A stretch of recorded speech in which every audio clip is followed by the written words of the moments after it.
everybody, welcome to Magnet Brains. This is Shweta Thakur, your social science educator. Magnet brains एक ऐसा platform है जहां kindergarten से लेके क्लास 12 तक के सभी वीडियो कोर्सेज प्रोवाइड करवाए जाते हैं, that to be free of cost. We also provide you CBSE and other state board like UP, Bihar, MP, Rajasthan और दिल्ली बोर्ड के fully organized courses with daily practice paper. And हमारे पास e books और e notes की facility भी available है जिसका link नीचे description box में दिया गया है। और आज हम हमारा जो चैप्टर है the rise of nationalism in Europe उसके मल्टीपल चॉइस क्वेश्चंस डिस्कस करने वाले हैं। हम डिस्कस करेंगे मल्टीपल चॉइस क्वेश्चन किसके, the rise of nationalism in Europe. बहुत इंटरेस्टिंग चैप्टर था, हमने बहुत अच्छे से इसकी पढ़ाई की है। और हाँ, इसमें जो है एमसीक्यूज को तो बहुत अच्छे से आपने स्टडी करना है, अच्छा खासा वेटेज है। ठीक है, तो चलिए शुरू करते हैं। क्वेश्चन नंबर 1 ये रहा आपकी स्क्रीन पर। ठीक है, Who made the famous remark when France sneezes, the rest of Europe catches a cold? ठीक है, जब फ्रांस जो है वो स्नीज करता है तो बाकी यूरोप को भी कोल्ड हो जाता है। किसने बोला था ये, किसने ये स्टेटमेंट दी थी फ्रांस के लिए? ये दी थी ड्यूक मेटरनिच के द्वारा। ठीक है, ये हमारे एक ऑस्ट्रियन चांसलर थे, कौन? ड्यूक मेटरनिच जो थे, इनका पूरा नाम है ड्यूक मेटरनिच।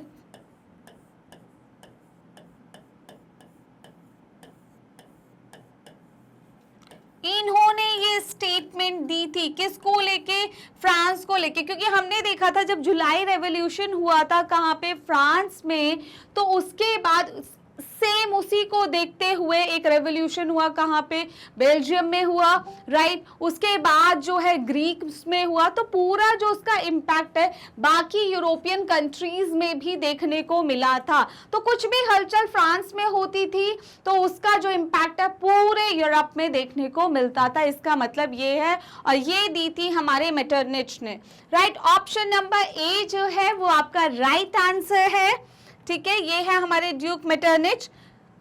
When France sneezes, देखिए आपको ध्यान रखना है, दो मेजर स्टेटमेंट्स हैं जो आपको ध्यान में रखनी है जो मेटरनिच ने दी है। ठीक है, सबसे पहली तो यही, When France sneezes, the rest of Europe catches a cold। ठीक है, मेटरनिच ने दी है मैम। ठीक है, और उसके बाद अगर बात करें, मेजनी इज द, ये मेजनी को लेके इन्होंने स्टेटमेंट दी थी, Mazzini is the most dangerous enemy of our social order. ये भी मेटरनिच ने दी है। ठीक है, ये भी मेटरनिच ने दिए। तो दो स्टेटमेंट इनकी पॉपुलर है। देखिए मैंने इस तरीके से क्वेश्चन को डिजाइन किया है कि आपको किस तरीके का क्वेश्चन उनसे रिलेटेड पूछा जा सकता है। तो हमने देखा मेटरनिच से रिलेटेड दो क्वेश्चन हमारे बन सकते हैं। When France sneezes the rest of Europe catches a cold, किसकी स्टेटमेंट है भाई? मेटरनिच की स्टेटमेंट है, राइट। दूसरा एक और है, Mazzini is the most dangerous enemy of our social order, किसकी स्टेटमेंट है? मैम मेटरनिच की स्टेटमेंट है। अब एक और क्वेश्चन बन सकता है मेटरनिच से related, who hosted the Congress of Vienna in 1815? Vienna की कांग्रेस को 1815 में किसने होस्ट किया था? अगेन हमारा आंसर है ड्यूक मेटरनिच।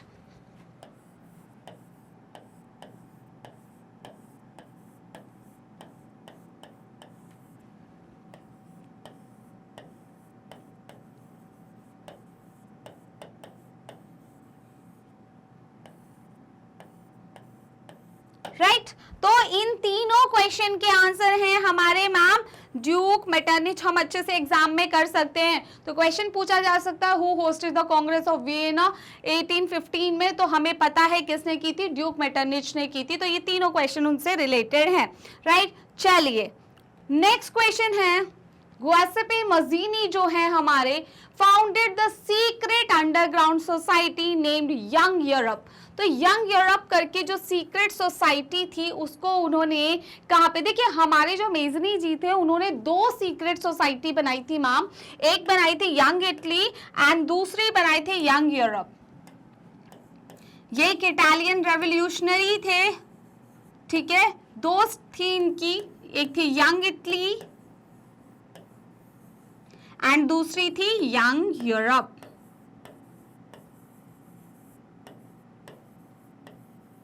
ठीक है। तो हमसे किसके बारे में पूछा गया है मैम? यंग यूरोप के बारे में। तो यंग यूरोप कहाँ पे थी? बर्न में थी। और ये वाली कहाँ थी? मार्सिलीज में, जिसे मर्से बोलते हैं।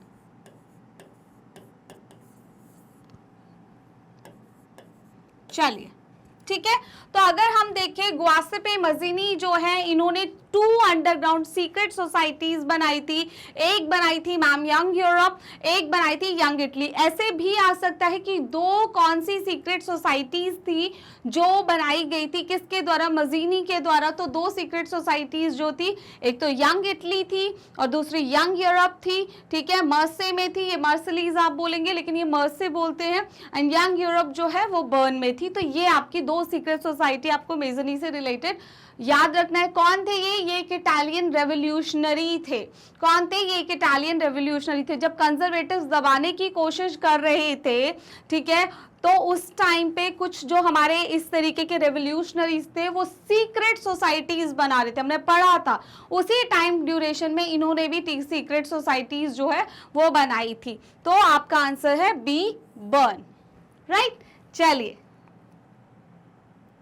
तो यहां से देखें ग्वासेपे मजीनी जो है हमारे founded 2 secret societies ma'am called Young Italy at Marseilles and Young Europe at Bern. Right. चलिए, ये तो बिल्कुल अच्छे से आ गया मैम। नेक्स्ट देखते हैं क्वेश्चन नंबर 3। बहुत ब्यूटीफुल सी एक पिक्चर है। आपको पता है इमेज जो है इस चैप्टर से बहुत ज्यादा चांसेस होते हैं कि आपको कोई एक पिक्चर बेस्ड क्वेश्चन जो है वो देखने को मिलता है। Right. Which of the following aspect best signifies this image? The courier of Rhineland. आपको एक इमेज दिख रही है, बहुत प्यारी सी इमेज है। क्या है ये? ठीक है, ये है द कुरियर ऑफ राइनलैंड। इस इमेज का नाम है। इमेज का नाम भी आपको दिया जा सकता है कि इस इमेज का नाम क्या है, तो आपको याद रखना है द कुरियर ऑफ राइनलैंड जो है इस इमेज का नाम है मैम। इसमें क्या दिखाया गया है? देखिए, इसमें ना ये है आपके नेपोलियन बोनापार्ट। ठीक है, कौन है मैम? ये नेपोलियन बोनापार्ट इनको है इसमें। और इसमें जो है इनको एक पोस्टमैन की तरह दिखाया गया।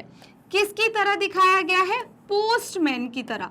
स्टोरी की तरह समझेंगे, इजीली समझ आएगा। ठीक है, तो एक बैटल हुई थी, बैटल ऑफ लिप्जिग, उसको हार के ये वापस आ रहे हैं फ्रांस में। ठीक है, तो ये जितने भी लेटर्स हैं, अब इनको पोस्टमैन की तरह दिखाए गए। जितने भी लेटर्स हैं इन पे क्या लिखा हुआ है? जिन भी टेरिटरीज को इन्होंने हारा है, जिन भी टेरिटरीज को इन्होंने हारा है, उन सभी टेरिटरीज के नाम यहाँ पे लिखे हुए हैं इन पोस्ट कार्ड्स पे। ठीक है, तो यहाँ पे अगर ये बात की जाए तो ये पेंटिंग क्या, ये इमेज क्या शो कर रही है? ये है हमारे सबसे पहले नेपोलियन बोनापार्ट। इस इमेज का नाम है द कुरियर ऑफ राइनलैंड। इसमें जितने भी जो ये पोस्ट कार्ड्स हैं इन पे क्या लिखा हुआ है? जितनी भी टेरिटरीज नेपोलियन ने हारी हैं उन सभी के नाम इन पे लिखे हुए हैं। ठीक है, ये देखो उनके बैग से गिर रही है ना, तो ये सभी हैं। तो अब आपको इस इमेज से कुछ भी पूछ लिया जाए, जैसे आपसे कोई पूछे भाई पहले तो इस इमेज में कौन है, आप फटाफट बोल देंगे भाई यहाँ पे नेपोलियन बोनापार्ट है। उनको किस तरीके से शो किया गया? एज अ पोस्टमैन शो किया गया। ये जो लेटर्स हैं इन पे क्या लिखा हुआ है?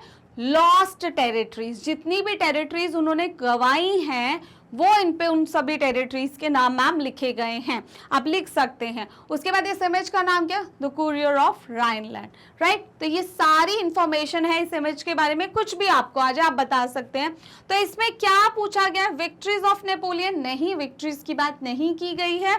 Difficulties faced by Napoleon? नहीं, डिफिकल्टीज की भी बात नहीं की है। लॉसेस ऑफ नेपोलियन, जो जो उसका लॉस हुआ है, जितनी टेरिटरीज उन्होंने लॉस किया, उन सभी के बारे में यहाँ पे दिखाया गया है। ठीक है, जर्नी ऑफ नेपोलियन? नहीं, बिल्कुल भी नहीं। तो मैम ऑप्शन नंबर सी जो है हमारा राइट आंसर है। लॉसेस ऑफ नेपोलियन इसमें शो किया गया है। राइट, तो अगर हम इसको देखें, द कुरियर ऑफ राइनलैंड, आप इसको अच्छे से याद देख लीजिए। ये क्या है? losses all that he has on his way home from Leipzig। ठीक है, लेप्जिग की एक बैटल हुई थी, उसको हारने के बाद जब ये अपने घर जा रहे हैं वहां, तब ये शो किया गया Napoleon here is represented as a postman. तो नेपोलियन को कैसे रिप्रेजेंट किया गया मैम? पोस्टमैन की तरह। On his way back to France, कहाँ जा रहे हैं ये? अपने घर फ्रांस वापस जा रहे हैं, ठीक है। After he lost the battle of Leipzig. तो यहाँ पे ये भी क्वेश्चन आ सकता है कि बैटल ऑफ लिप्जिग, कई बार क्या होता है कि क्वेश्चन ना एनसीईआरटी के जो उन पेजेस में नहीं, आपको जो इमेज है वहां पे, और इन क्वेश्चन को हम छोड़ देते, नहीं छोड़ना, हम कुछ नहीं छोड़ेंगे, हमें 100 आउट ऑफ 100 जो है वो स्कोर करना है, राइट। तो अगर हमसे पूछा जाए ये कौन सी बैटल, ठीक है, क्योंकि कॉम्पिटेंसी बेस्ड क्वेश्चन है तो आपको केस बेस में डाल दे इमेज, कुछ भी करके उससे रिलेटेड 3 to 4 क्वेश्चन पूछ ले और आपसे पूछ ले भाई यहाँ पे कौन सी बैटल हार के जा रहे हैं वो, तो आपको पता होना चाहिए कि मैम बैटल ऑफ लिप्जिग जो हुई थी 1813 में, उसको हारने के बाद अपने घर जा रहे हैं, ठीक है। तो बैटल ऑफ लिप्जिग जो है इन 1813 में जो हुई थी, उसको हारने के बाद अपने घर में जा रहे। Each letter dropping out of his bag, जितने भी लेटर इनके बैग में से गिर रहे हैं, bears the name of the territory he lost। किसका नाम है मैम? जो टेरिटरीज इन्होंने गंवाई हैं उन सब टेरिटरीज के नाम इन लेटर्स में हैं। जितने भी लेटर्स उनके बैग से गिर रहे हैं उनमें नाम है लॉस्ट टेरिटरीज का। तो लॉसेस ऑफ नेपोलियन की बात हो रही है, राइट। चलिए क्वेश्चन नंबर 4 मैम, चलिए। Which type of government were mainly driven in Europe after the defeat of Napoleon in 1815? ठीक है, आप देखिए नेपोलियन जो है हार चुके हैं, किस बैटल में हारे थे? Battle of Waterloo. हमारी एक बैटल हुई थी मैम, बैटल ऑफ, इस तरीके से स्टोरी लाइन बनाते हुए चलेंगे, क्वेश्चन आंसर्स में भी अच्छे से लर्न हो जाएगा। तो बैटल ऑफ वाटरलू कब हुई? 1815 में हुई, ठीक है। तो अब बैटल हो रही है तो दो लोगों के बीच में ही होगी, तो कौन कौन है वो, किस किस के बीच में हुई है मैम? एक साइड थे तो है हमारे नेपोलियन बोनापार्ट,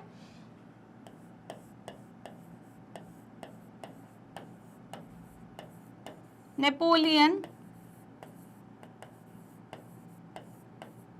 ठीक है। दूसरी साइड कौन है? दूसरी साइड कौन है? दूसरी साइड भी तो उनके साथ कोई लड़ रहा होगा ना।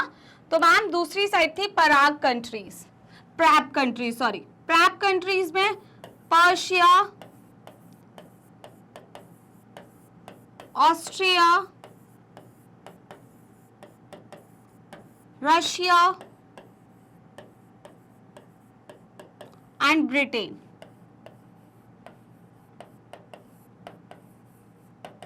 ठीक है। ये है आपकी प्रैप कंट्री। तो ये अगर हम लोग देखें जब बैटल ऑफ वाटरलू हुई 1815 में, किस किस के बीच में हुई? नेपोलियन बोनापार्ट में और प्रैप कंट्रीज जो है हमारी, ठीक है, उनके बीच में। प्रैप कोई ऐसा एक्रोनिम नहीं है, हमने बनाया हुआ है, हमने एक शॉर्ट फॉर्म दिया, आप अपने अकॉर्डिंग बना सकते हैं इन 4 स्टेट्स को, मतलब इन 4 कंट्रीज को लर्न करने के लिए, ठीक है। तो जो हमारे नेपोलियन बोनापार्ट थे वो हार गए, लॉस्ट द बैटल। तो कोई तो जीता होगा, कौन जीती? प्रैप कंट्रीज जीती। Prep countries means Persia, Austria, Russia and Britain. अब ये जो प्रैप कंट्रीज जीती हैं ये किस तरीके की थी? ये मैम कंजर्वेटिव्स थी, ये कंजर्वेटिव्स है। अब ये कंजर्वेटिव्स क्या है? बार बार हम इस चैप्टर में पढ़ रहे हैं कंजर्वेटिव्स, तो ये कैसे थे? कंजर्वेटिव्स थी,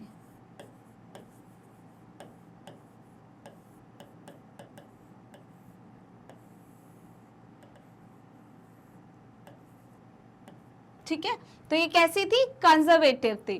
तो हमारा आंसर तो हमें मिल गया कि ये जो प्रैप कंट्रीज थी, बैटल ऑफ वाटरलू 1815 में हुई मैम, किसके बीच में हुई? नेपोलियन बोनापार्ट और प्रैप कंट्रीज के बीच में। और ये जो प्रैप कंट्रीज जीती थी ये थी हमारी कंजर्वेटिव। अब कंजर्वेटिव्स क्या होते हैं मैम? कंजर्वेटिव्स होते हैं ओल्ड स्कूल वाले, ओल्ड थॉट वाले, सिंपल टर्म में समझते हैं, ओल्ड थॉट्स में जो बिलीव रखते हैं, पुराने विचारों वाले, दादाजी स्कूल वाले, ठीक है। लेकिन ऐसा नहीं है, थोड़े थोड़े तो मॉडर्न होने चाहिए ना। तो ये ओल्ड थॉट वाले हैं, और ओल्ड थॉट वाले मीन्स ये किस में बिलीव करते हैं? ये आज भी बिलीव करते हैं मोनार्की में, ठीक है। आज भी बिलीव करते हैं किस में? एक तो ये मोनार्की में बिलीव करते हैं, और किस में बिलीव करते हैं? ये करते हैं हमारे चर्च में, मोनार्की में बिलीव करते हैं, चर्च में बिलीव करते हैं, और किस चीज में बिलीव करते हैं? ये चेंज तो चाहते हैं, लेकिन कैसा चेंज चाहते हैं? Gradual change, gradual change, slow change जिसको हम बोलते हैं, ये ग्रेजुअल चेंज में बिलीव करते हैं, स्लो चेंज में जो है ये बिलीव करते हैं। तो देखो इस तरीके से आपको ये समझ आ जाना चाहिए। तो हम कंजर्वेटिव्स की बात करें जो आज भी ओल्ड ट्रेडिशन, ओल्ड थॉट्स में बिलीव करते हैं, मोनार्की में बिलीव करते हैं, चर्च में करते हैं, चेंज तो चाहते हैं, ग्रेजुअल चेंज चाहते हैं, स्लो चेंजेस होने चाहिए। तो मैम ऑप्शन नंबर ए जो है वो हमारा राइट आंसर है, ये है आपका ऑप्शन नंबर ए। तो किसी भी तरीके से मैं इतना एक्सप्लेन इसलिए करूं, कहीं से भी घुमा के आ जाए आपको आपका आंसर पता होगा, राइट। चलिए next question, question number 5। Question number 5 again ये आंसर आपको आता है, अभी हमने देखा इसी तरीके से घुमाए जाते हैं क्वेश्चन, वहीं से आंसर है। Which one of the following group of countries collectively defeated Napoleon in 1815? हमने अभी देखा कि हमारी कौन सी कंट्रीज थी? पर्शिया मैम, पर्शिया थी, ऑस्ट्रिया थी,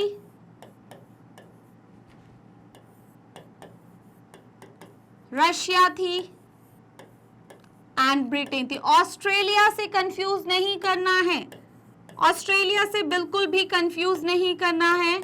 ये कंट्रीज थी जिन्होंने बैटल ऑफ वाटरलू में हरा दिया था किसको? हमारे नेपोलियन बोनापार्ट को। तो ब्रिटेन, रशिया, पर्शिया, ऑस्ट्रिया, जो आपका ऑप्शन नंबर ए है। देखिए यहाँ पे कंफ्यूज हो जाते हैं बच्चे, Australia and Austria completely different countries हैं। ओके चलिए, तो option number A is the right answer. Clear है? नेक्स्ट क्वेश्चन है, Who among the following was proclaimed King of United Italy in 1861? King of United Italy कौन बना 1861 में? तो अगर हम लोग बात करें, हम किंग की बात करें, किस में? हमारे 1861 में जो है कौन किंग बने थे? किसके? इटली के। डिवीजन देखिए, इटली अपने डिवीजन से पहले, मतलब यूनिफाई होने से पहले, सॉरी, 7 स्टेट्स में डिवाइडेड था, जो कि 3 रीजन्स में थी, जिसमें से नॉर्थ इटली में रहता था हमारा ऑस्ट्रिया का हैब्सबर्ग एम्पायर। उसके बाद मिडल इटली मतलब सेंट्रल इटली में रहते थे पोप, और साउथ इटली की अगर हम लोग बात करें तो वहां पे जो है बुर्बन किंग ऑफ स्पेन जो है वो रहते थे वहां पे। जब हमने देखा कि इस तरीके से ये जो रिस्पॉन्सिबिलिटी थी इसको एक करने की, वो किसको दी गई? चीफ मिनिस्टर कैवूर को दी गई। इससे पहले मजीनी जो थे उन्होंने एक ट्राई किया था, उन्होंने जो हमने देखा था 2 सीक्रेट सोसाइटीज बनाई थी, उसके बाद कैवूर को रिस्पॉन्सिबिलिटी दी। कैवूर ने जब वो रिस्पॉन्सिबिलिटी ली तो अपने डिप्लोमेटिक स्किल्स के साथ जो है उन्होंने इटली को यूनिफाई, जो ऑस्ट्रिया का हैब्सबर्ग एम्पायर था उसको साइड कर दिया वहां से, राइट, उसको बिल्कुल ही वहां से हटा दिया, और खुद जो है वहां पर उसके बाद जो है गैरीबाल्डी जो है उन्होंने साउथ में जाकर जो है लोकल पीपल्स की मदद से वो जो बुर्बन किंग ऑफ स्पेन थे उनको साइड कर दिया, और इस तरीके से हमारा जो इटली यूनिफाई हो गया, और विक्टर इमानुअल 2 जो है वो वहां कर जो है क्या बने? किंग बने। तो इस तरीके से हमारा इटली जो है वो क्या हो गया? यूनिफाई हो गया। अगर हम इस चीज को समझना चाहें एक बार जल्दी से, Italy unified, ma'am Italy unified कैसे हुआ था? इटली यूनिफाइड कैसे हुआ था?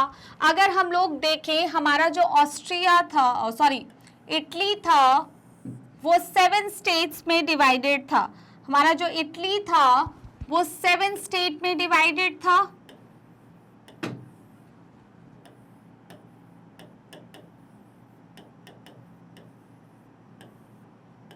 सेवन स्टेट में डिवाइडेड था, जो कि 3 रीजन्स में बटी हुए थे, 3 रीजन्स में बटा हुआ था, और वो 3 रीजन्स हमारे थे, ये है हमारा, ऐसे नहीं देखना इटली को, आप बोलेंगे मैम ऐसे मैप है, ये हमारा मैप है, तो हम थोड़ा ऐसे बना लेंगे समझने के लिए, राइट। तो ये है नॉर्थ इटली,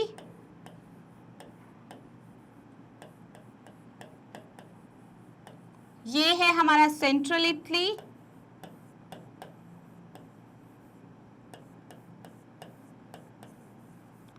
और ये है हमारा साउथ इटली।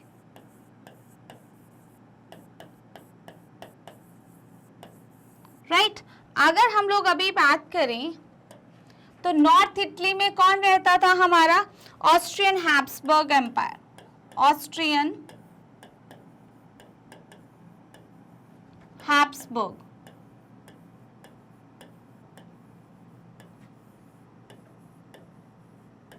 ओके, उसके बाद मैम, उसके बाद अगर हम बात करें सेंट्रल इटली में कौन रहते थे मैम? पोप रहते थे। इस तरीके से आपको पूछा भी जा सकता है, एमसीक्यू टाइप के क्वेश्चन भी आ सकता है कि नॉर्थ इटली में कौन थे, क्योंकि जो आपके असर्शन रीजनिंग के क्वेश्चन है, एक एक चीज आपको पता होना बहुत जरूरी है। एंड साउथ इटली में कौन रहते थे?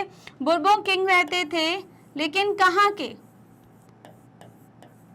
स्पेन वाले, फ्रांस वाले नहीं है ये, तो कंफ्यूज नहीं होना है,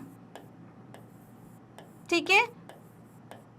और यहां पर एक छोटा सा रीजन है हमारा, उस रीजन का नाम है सर्दिनिया पिडमोंट, उस रीजन का नाम है सर्दिनिया पिडमोंट।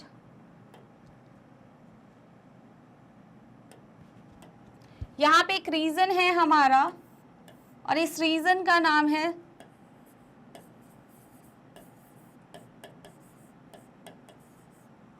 सर्दिनिया पिडमोंट। आपको पता है यही एक ऐसा इलाका था जहां पे इटालियन प्रिंसली हाउस रहता था और उस टाइम पे इटालियन प्रिंस थे विक्टर इमानुअल टू। अभी ये एम्परर नहीं बने हैं, विक्टर इमानुअल, ठीक है, विक्टर इमानुअल टू। तो हमने देखा, ठीक है, देखिए इटली यूनिफाई का एक छोटा सा वो हम देख रहे हैं। नॉर्थ इटली जहां पे ऑस्ट्रिया का हैब्सबर्ग एम्पायर रहता था, सेंट्रल इटली जहां पर पोप रहते थे, साउथ इटली जहां पे बुर्बन किंग ऑफ स्पेन रहते थे, सर्दिनिया पिडमोंट भी एक इटली का ही पार्ट था जिसमें जो है हमारे रहते थे विक्टर इमानुअल टू। यही एक प्लेस था जहां पे इटालियन प्रिंसली हाउस रहता था।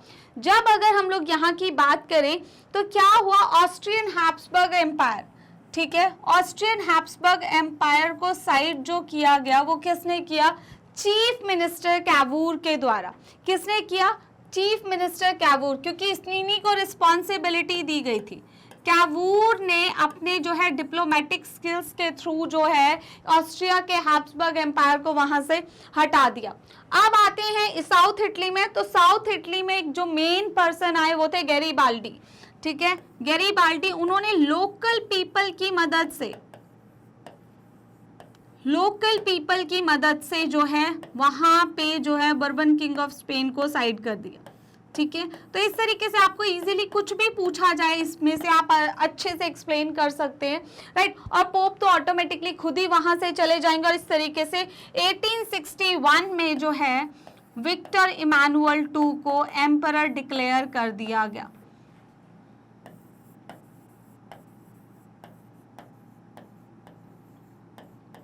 क्या बन गए? एम्परर बन गए। कहाँ कर? मैम इटली, यूनिफाइड इटली के। तो ये था आपका इटली यूनिफिकेशन, राइट।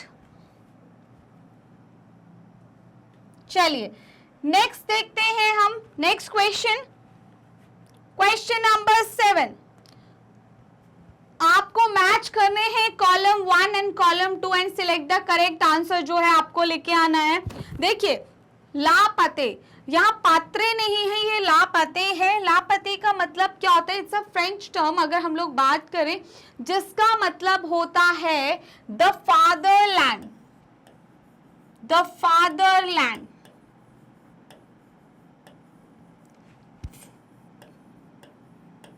फ्रांस जो है, जब उन्होंने कौन कौन से मेजर्स लिए थे हमने पढ़ा था, तो हमने देखा था कि इक्वालिटी बिफोर लॉ जो लेके आए थे वो 2 कॉन्सेप्ट लाए थे, ला पते एंड ले सिटियन, जिसका मतलब है कि फ्रांस हमारा फादरलैंड है और हम उसके सिटीजन हैं, ठीक है। तो ये जो कॉन्सेप्ट लाए थे इसमें ला पते जो है उसका मतलब क्या है? फादरलैंड या होमलैंड भी हम इसको बोलते हैं, या फिर हम इसको होमलैंड भी बोलते हैं, द होमलैंड, कि फ्रांस हमारा होमलैंड है, ठीक है, और हम इसके सिटीजन हैं, वो एक फील लाने के लिए, राइट। तो अगर हम फर्स्ट को देखें, फर्स्ट का जो हमारा आंसर है वो क्या होगा? फर्स्ट का हमारा आंसर जो है वो क्या होगा? The fatherland. चलिए नेक्स्ट एल, एल क्या है? एल जो है एक मेजरिंग यूनिट है, ठीक है। जर्मनी में क्लॉथ को मेजर करने की एक यूनिट है एल। तो अगर हम लोग देखें, एल है measuring unit of cloth in Germany. Germany में क्लॉथ को मेजर करने की यूनिट है आपकी एल, ठीक है। उसके बाद ज़ोल्वेरियन क्या है? ज़ोल्वेरियन की अगर हम लोग बात करें, एक ये कस्टम यूनियन है जो किसने बनाई थी? पर्शिया ने बनाई थी। ये कस्टम यूनियन है जिसे पर्शिया ने बनाया था, ठीक है। उसके बाद सर्फ जो है अ पर्सन जो है जो वर्क करता है दूसरे के लिए, एज अ बॉन्डेड लेबर की तरह जो है ये लोग काम करते हैं, right. A person who worked on a land owned by another person, के जो वहां पर काम करते हैं उन्हें क्या बोलते हैं? सर्फ बोलते हैं मैम, ठीक है। तो हमने देखा ला पाते मीन्स द फादरलैंड, एल का मतलब है एक मेजरिंग यूनिट है किसके लिए? क्लॉथ के। ज़ोल्वेरियन क्या है? एक कस्टम यूनियन है, कहाँ बनी थी? पर्शिया में बनी थी 1834 में। और सर्फ जो है एक पर्सन जो दूसरे के लैंड पर काम करते हैं उन्हें हम सर्फ बोलते हैं। तो ये है आपका ए का डी। तो ए का डी, फर्स्ट का डी जो है हमारा ये है फर्स्ट का डी, ठीक है। आगे एल, सेकंड का ए, दोनों जगह सेकंड का ए है। उसके बाद ज़ोल्वेरियन थर्ड का बी। तो option number A is the right answer, ठीक है। तो ये है हमारा राइट आंसर। नेक्स्ट क्वेश्चन पे आएंगे। Question number 8 ma'am, dash was the famous English poet. ये फेमस इंग्लिश पोएट है who organised funds and later went to fight in the Greek war of independence. तो ये कौन है जिन्होंने, देखिए इमेज आपको ये तो मैंने लगाई है पर शायद ये आपको ना आए और आपको जो है सीधा सीधा ऐसे पूछ लिया जाए, dash was the famous English poet. एक तो ये इंग्लिश पोएट है, ठीक है, जिन्होंने फंड ऑर्गेनाइज किए किसके लिए? ग्रीक वॉर ऑफ इंडिपेंडेंस के लिए। मैम इन्होंने फंड इकट्ठा किए थे और बाद में उस वॉर को लड़ने के लिए भी गए, क्योंकि हमने पढ़ा था जब ग्रीक वॉर ऑफ इंडिपेंडेंस हो रहा था, कब हुआ था Greek war of independence? Ma'am 1821 में शुरू हुआ था और खत्म किसके साथ हुआ था? ट्रीटी ऑफ कॉन्स्टेंटिनोपल ऑफ 1832 जो हुई थी उसके साथ जो है ये खत्म हुआ था। अगर हम लोग बात करें तो यहाँ पे बहुत सारे पोएट एंड आर्टिस्ट जो थे वेस्टर्न यूरोपियन कंट्रीज, उन्होंने भी ग्रीक वॉर ऑफ इंडिपेंडेंस में बढ़ चढ़कर हिस्सा हुआ। उनमें से एक पोएट बहुत ही फेमस हुए, वो थे हमारे लॉर्ड बायरन। लॉर्ड बायरन की अगर हम लोग बात करें, ये फेमस इंग्लिश पोएट थे। इन्होंने फंड्स भी इकट्ठा किए और बाद में इन्होंने वॉर भी लड़ा, ग्रीक वॉर ऑफ इंडिपेंडेंस। तो आपका ऑप्शन नंबर बी जो है वो बिल्कुल राइट आंसर है, right. Next question, identify the 3 wars led by Otto von Bismarck, ठीक है, that completed the process of German unification। हम बात कर रहे हैं जर्मन यूनिफिकेशन की। जर्मन यूनिफिकेशन कैसे हुआ था? अगर हम बात करें कि जर्मन को यूनिफाई करने की रिस्पॉन्सिबिलिटी आई पर्शिया पे। पर्शिया में जो वहाँ के जो मेन उस टाइम पे चीफ मिनिस्टर थे, ऑटो वन बिस्मार्क को ये रिस्पॉन्सिबिलिटी दे दी गई। ऑटो वन बिस्मार्क को chief architect of German unification भी बोला जाता है। ऐसे भी क्वेश्चन आ सकता है कि who is the chief architect of German unification? Ma'am auto von Bismarck, हम लोगों को पता है। अब ऑटो वन बिस्मार्क कुछ तो किया होगा इन्होंने, तो इन्होंने 7 ईयर्स में 3 वॉर्स लड़े। इन्होंने क्या किया? 7 ईयर्स की ड्यूरेशन में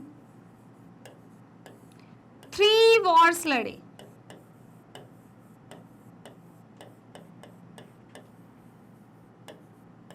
ठीक है। किस किस के साथ लड़े? किस किस के साथ लड़े? मैम एक वॉर इन्होंने फ्रांस के साथ लड़ा,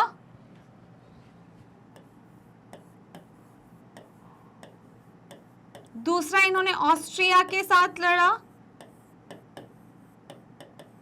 और थर्ड इन्होंने डेनमार्क के साथ लड़ा,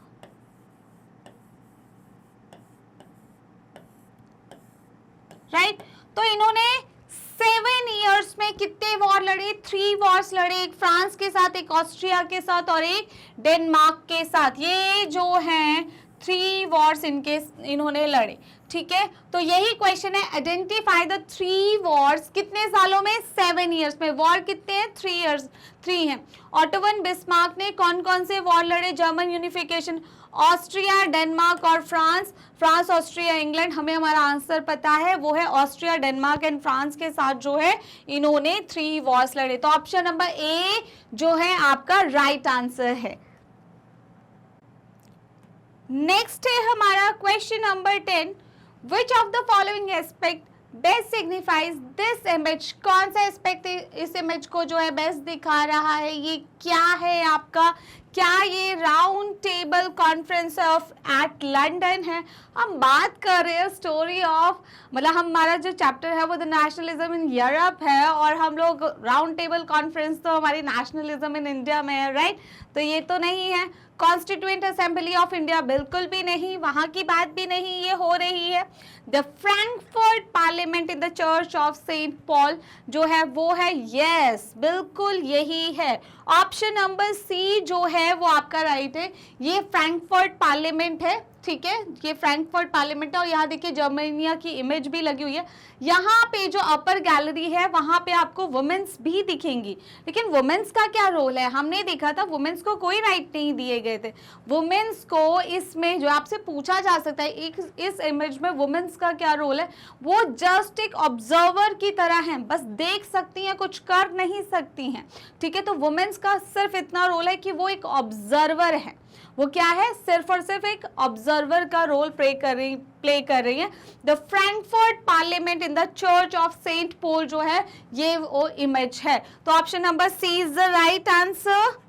देखिए द फ्रैंकफर्ट पार्लियामेंट है ये in the church of Saint Paul, ठीक है। अगर हम बात करें नोटिस, क्या नोटिस करना है? Women in the upper left gallery. Upper left gallery जो है वहां पे वुमेन्स है, और वुमेन्स जो है वो सिर्फ और सिर्फ किसका काम कर रही है? ऑब्जर्वर का काम वहां पर कर रही है, और कुछ नहीं वो कर सकती हैं, राइट। चलिए, consider these statements about romanticism. Okay, romanticism क्या होता है? रोमांटिसिज्म बहुत फैंसी सा एक टर्म है, जब सुनते हैं हम लोग, इसका मतलब क्या है? Romanticism was a cultural movement, ठीक है। रोमांटिसिज्म क्या एक कल्चरल मूवमेंट है? रोमांटिसिज्म जो है वाज अ पॉलिटिकल मूवमेंट, ठीक है। तो आपको देखना है कौन सी स्टेटमेंट जो है करेक्ट है, 1, 2 या बोथ 1 और 2। तो अगर हम बात करें रोमांटिसिज्म जो है मैम वो एक कल्चरल मूवमेंट, हमने बहुत अच्छे से पढ़ा था, ठीक है। और जो इसको जो है आगे बढ़ाते हैं, जो इसके मेन मतलब लीडर होते हैं इसके, अगर हम बोले वो होते हैं, उनको हम बोलते हैं रोमांटिक आर्टिस्ट। Romantic artist. और इसका मेन मोटिव क्या है? To bind people through culture. Culture के थ्रू लोगों को बांधना है, ठीक है। वो स्पार्क लाना है नेशनलिज्म का,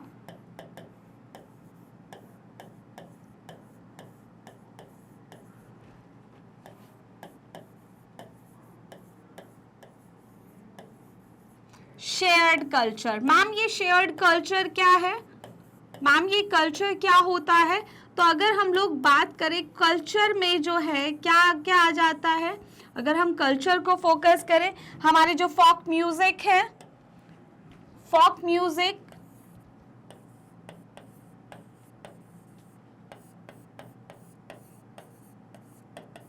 फोक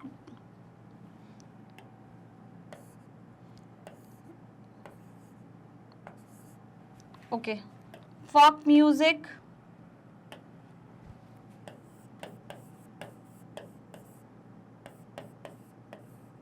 ठीक है। आपका फोक डांस,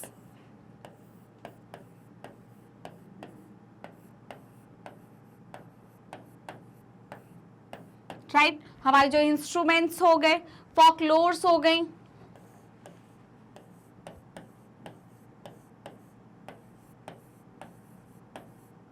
फोकलोर हो गई, फोक म्यूजिक हो गया, फोक डांस हो गया, ठीक है।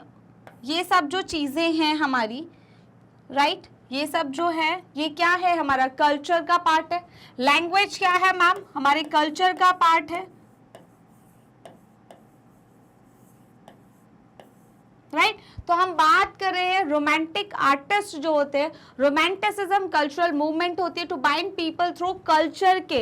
ये बिलीव नहीं करते थे रीजन एंड साइंस में। किस चीज में बिलीव नहीं करते थे ये, रीजन एंड साइंस को जो है, glorification of reason and science को ये साइड करते थे, ठीक है। ये ग्लोरिफिकेशन ऑफ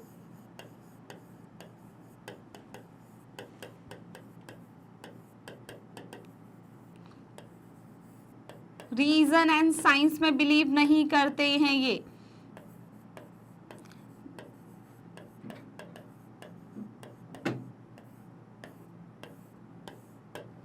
राइट। ये किस में बिलीव करते हैं मैम, कल्चर में। ये बिलीव करते हैं किसके में, कल्चर के थ्रू जो है, जो लोग हैं वो एक होते हैं। इसका हमने देखा भी था, जोहान गॉटफ्राइड हर्डर जो थे हमारे, जोहानन गॉटफ्राइड हर्डर, उन्होंने जो कि एक जर्मन जो है फिलोसोफर थे, उन्होंने हमें दो कॉन्सेप्ट भी दिए थे, दास वोक और वोकजिस्ट, जिसमें उन्होंने कहा था कि जो एक रियल अगर बात करें नेशनलिज्म का जो फील होता है वो with in the people of that country होता है। और with in the people means, अब जैसे फ्रेंच पीपल है तो वो क्या, कौन सी लैंग्वेज बोलते हैं, फ्रेंच।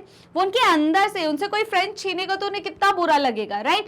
तो विद इन द पीपल होता है। और वोकजिस्ट का मतलब वो नेशनलिज्म का स्पिरिट जो है वो किससे आता है, कल्चर के थ्रू जो है वो लोगों में आता है। तो अगर हम बात करें consider the statement about romanticism. Ma'am romanticism जो है एक कल्चरल मूवमेंट थी, रोमांटिक आर्टिस्ट जो है वो इसको चलाते हैं, और वो क्या बोलते हैं कि इनका मेन माना है कि बाइंड करना पीपल को थ्रू कल्चर के थ्रू लोगों को एक करना। कल्चर का मतलब ma'am folk music, folk dances हो गए, फोकलोर्स हो गई, लैंग्वेज हो गई, किसी भी तरीके से, राइट। और इसमें जो है glorification of reason and science को जो है बिल्कुल ही साइड कर दिया जाता है। इसमें ये लोग बिलीव नहीं करते, ये सिर्फ बिलीव करते हैं कल्चर में। तो हमारा जो ऑप्शन नंबर 1 है वो बिल्कुल करेक्ट है, ये किसी भी तरीके की पॉलिटिकल मूवमेंट नहीं है। चलिए नेक्स्ट क्वेश्चन असर्शन है हमारे पास, after Russian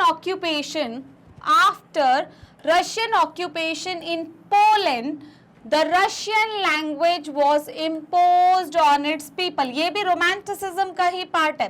The use of Polish soon come to be a symbol of struggle against the Russian dominance।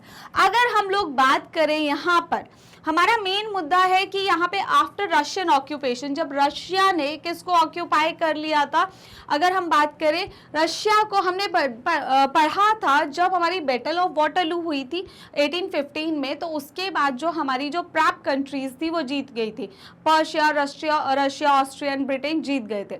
जब वो जीत गए थे तो उन्होंने कुछ सेटलमेंट्स की थी, और उसमें था एक सेटलमेंट ऑफ यूरोप का कॉन्सेप्ट। जब सेटलमेंट ऑफ यूरोप किया गया था तो उस टाइम पे जो पोलैंड था वो किसको दिया गया, पोलैंड जो है उसका कुछ पार्ट जो है वो दिया गया हमारे रशिया को,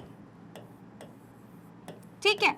अब जो ये रशिया वाले हैं ना, रशिया वाले क्या कर रहे हैं, बैन कर रहे हैं किसको, पॉलिश लैंग्वेज को। अब इनका कब्जा है पोलैंड पे, तो ये कह रहे हैं कि यहाँ पोलैंड में कौन सी लैंग्वेज बोली जाएगी, पॉलिश लैंग्वेज बोली जाएगी। तो इन्होंने बैन किया कौन सी लैंग्वेज को, पॉलिश लैंग्वेज को, जो कि बिल्कुल ही सही बात नहीं है। पॉलिश लैंग्वेज को कैसे बैन कर सकते हो भाई, पॉलिश लैंग्वेज को कैसे बैन करते हो। इन्होंने पॉलिश लैंग्वेज को बैन किया, और इन्होंने, ठीक है, और रशियन को इम्पोज कर रहे थे। भाई आपको रशियन बोलनी है, अब आपके स्कूल्स में कौन सी लैंग्वेज चलेगी, रशियन। हर जगह पे कौन सी लैंग्वेज चलेगी, रशियन। तो इस तरीके की जबरदस्ती जो है ये यहाँ पर चला रहे थे। पर पोलैंड के लोगों ने फिर एक लैंग्वेज, हमने देखा ना रोमांटिसिज्म का एक पार्ट है लैंग्वेज, क्योंकि लैंग्वेज हमारी है, वो हमारी कंट्री का पार्ट है, राइट। तो जब वहां के लोगों से पॉलिश लैंग्वेज छीननी जा रही थी तो वो वहां के लिए एक नेशनलिज्म का पार्ट बनी। लोग जो है उनको नहीं चाहते थे वो उनसे उनकी लैंग्वेज छीनी जाए, तो वहां के लोगों ने क्या किया, रशिया के अगेंस्ट जो इवन वहां के जो प्रिस्ट थे, बिशॉप्स थे, क्लर्जीज थे, उन्होंने अपने धर्म उपदेश देना बंद नहीं किया, वो पॉलिश लैंग्वेज में ही देते थे क्योंकि उनको पता था कि यही उनकी लैंग्वेज है और उसके लिए उन्होंने स्ट्रगल किया। इसके चलते जो है वहां पे जो है, ठीक है, उन्होंने जल्दी से जो स्ट्रगल था उनका डोमिनेंस का, जो रशियन के खिलाफ जो थे, उन्होंने लड़ाई लड़ी। किसके थ्रू लड़ी? अपनी लैंग्वेज के थ्रू जो है वहां पर उन्होंने लड़ा। इसके लिए बहुत सारे जो हमारे जो इनके बिशॉप्स थे या प्रिस्ट जो हमें जिन्हें हम बोलते, उन सबको जेल भी भेजा गया, बल्कि दूर दूर की जेल भी भेजा गया, लेकिन उन्होंने अपना स्ट्रगल जो है अपनी लैंग्वेज के लिए नहीं छोड़ा, राइट। तो assertion है, after Russian occupation in Poland the Russian language was imposed on its people, yes, की गई थी रशियन लैंग्वेज इम्पोज, लेकिन reason the use of Polish soon come to be a symbol of struggle against Russian dominance. और वहां के लोगों ने जो है उसी को अपना जो स्ट्रगल बनाया, किसके लिए? रशियन डोमिनेंस के अगेंस्ट। यस, उन्होंने अपनी लैंग्वेज को ही यूज किया। भाई क्यों छीन रहे हो हमसे हमारी लैंग्वेज? तो मैम ये जो दोनों रीजन है एंड द असर्शन है, दोनों ही करेक्ट है। Both assertion and reason are true and reason is the correct explanation of assertion A. तो ये आपका राइट आंसर है A. Next question, which one of the following is true about the Treaty of Constantinople in 1832? तो Constantinople की जो treaty थी हमारी, ठीक है, कब? 1832 में हुई थी। ये किसके लिए हुई थी? ये हुई थी हमारा ग्रीक वॉर ऑफ इंडिपेंडेंस के, ठीक है। हमारा ग्रीक वॉर, देखिए यूरोप में, जब पूरे यूरोप में जो वो नेशनलिज्म का स्पार्क चल रहा था, ठीक है, तो भाई ग्रीक पीछे क्यों रहते? ये जो ग्रीक के लोग थे इन्होंने भी फिर कोशिश की, बल्कि इनको बहुत ज्यादा, सबसे ज्यादा सपोर्ट इन्हीं को मिला। वेस्टर्न यूरोपियन कंट्रीज ने जो है इन्हें सपोर्ट किया, ठीक है। जो एग्जाइल बाहर रहते थे ग्रीक के लोग, उन्होंने इनको सपोर्ट किया। इवन पोएट एंड आर्टिस्ट ने जो है इन्हें सपोर्ट किया। पोएट्स एंड आर्टिस्ट ने भी इन्हें सपोर्ट किया, जिसमें से एक पोएट का नाम तो हम भूल ही नहीं सकते हैं, जो आपका एग्जाम में भी आता है और बहुत इंपॉर्टेंट भी है, और वो है आपके कौन? मैम, लॉर्ड बायरन, जो कि एक इंग्लिश पोएट थे। हमने अभी पढ़ा इनके बारे में। और इन्होंने इवन फंड्स तक इकट्ठा किए, इवन वॉर लड़ने के लिए भी गए, वॉर लड़ने के लिए भी गए। और जो स्ट्रगल है ग्रीक वॉर ऑफ इंडिपेंडेंस, इतना ज्यादा सपोर्ट था ग्रीक को, वो शुरू हुआ, ठीक है, कब?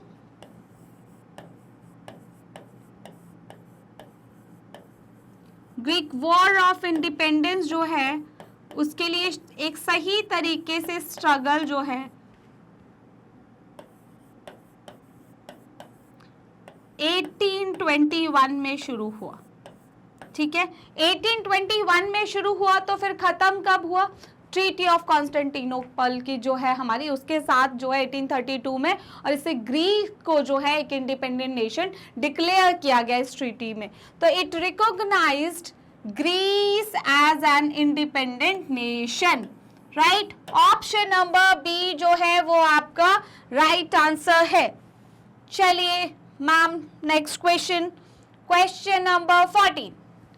कॉलम ए को कॉलम बी से मैच करते हैं। चलिए, Napoleon Bonaparte, duke Metternich, Louis 16 and Carl Welcker, ठीक है। अगर हम लोग देखें तो क्या क्या है इनका, तो सबसे पहले नेपोलियन बोनापार्ट। तो नेपोलियन बोनापार्ट ने सिविल कोड ऑफ 1804 जो है, नेपोलियन बोनापार्ट, जिन्हें हम नेपोलियनिक कोड ऑफ 1804 भी बोलते हैं, 1804 भी बोलते हैं, है ना। हुए थे ना हमारे नेपोलियनिक कोड ऑफ 1804, तो वो है हमारे। ड्यूक मेटरनिच की अगर हम लोग बात करें तो इनका क्या है भाई, हमारी जो कांग्रेस ऑफ वियना हुई थी 1815 में, कब हुई थी मैम? 1815 में, सब कुछ पता है आप लोगों को, 1815 में हुई थी। तो उसके जो है उसमें जो होस्ट किया था वो इन्होंने ही किया था, राइट। लुईस 16, भाई फ्रेंच रेवोल्यूशन पूरी की पूरी लुईस 16 के खिलाफ ही हुई है। और ठीक है, कार्ल बेकर जो है वो पार्ट थे हमारे फ्रैंकफर्ट पार्लियामेंट के। ठीक है, तो ये हैं हमारे ऑप्शन। तो हमने देखा नेपोलियन बोनापार्ट, अब हमने देखा था ना नेपोलियन बोनापार्ट कुछ अच्छे एडमिनिस्ट्रेटिव चेंजेस भी लेके आए थे, जिन्हें हम नेपोलियनिक कोड ऑफ 1804 बोलते हैं। उसमें कुछ अच्छे भी थे, कुछ नेगेटिव भी थे। तो ठीक है, जिन्हें सिविल कोड ऑफ 1804 या नेपोलियनिक कोड, कंफ्यूज नहीं होना, दोनों सेम है। ड्यूक मेटरनिच हमने देखा था 1815 में हमारी जो कांग्रेस ऑफ वियना हुई थी उसको होस्ट किया गया था ड्यूक मेटरनिच के द्वारा। लुईस 16 पूरी की पूरी फ्रेंच रेवोल्यूशन ही इन पर है, तो वो ठीक है। तो अगर हम देखें फर्स्ट का बी 2 जगह है हमारा, उसके बाद क्या है हमारा ड्यूक मेटरनिच का, सेकंड का सी। तो option number A is the right answer. Option number A is the right answer. चलिए नेक्स्ट क्वेश्चन। एक स्टेटमेंट जो हमने देखी भी थी और ये स्टेटमेंट बहुत इंपॉर्टेंट है, when France sneezes the rest of Europe catches the cold, है ना, ये स्टेटमेंट हमने देखी थी। व्हेन फ्रांस sneezes, ठीक है, मेटरनिच once remarked this, the rest of Europe catches a cold, क्या था, what did, ठीक है, duke Metternich mean by the statement, उनका इस स्टेटमेंट से क्या मतलब था। अब देखिए क्या मतलब था, देखिए France bourbon dynasty was the most influential line of kings in Europe, कि वहाँ की जो बर्बन डायनेस्टी थी वो बहुत ज़्यादा इन्फ्लुएंशियल थी, क्या ये मतलब है इसका। उसके बाद French trade guilds wielded enormous powers over European trade, भाई फ्रेंच ट्रेड गिल्ड्स जो थी वो ज़्यादा स्ट्रॉन्ग थी, ये मतलब है। France and begin annexing neighbouring nation after 1815, France इतना पावरफुल था कि 1815 के बाद उसने नेबरिंग जो स्टेट्स है उनको भी अपने अंदर लाना शुरू कर लिया, एनेक्स करना शुरू कर लिया, ठीक है, उन पर भी अटैक करना स्टार्ट कर दिया।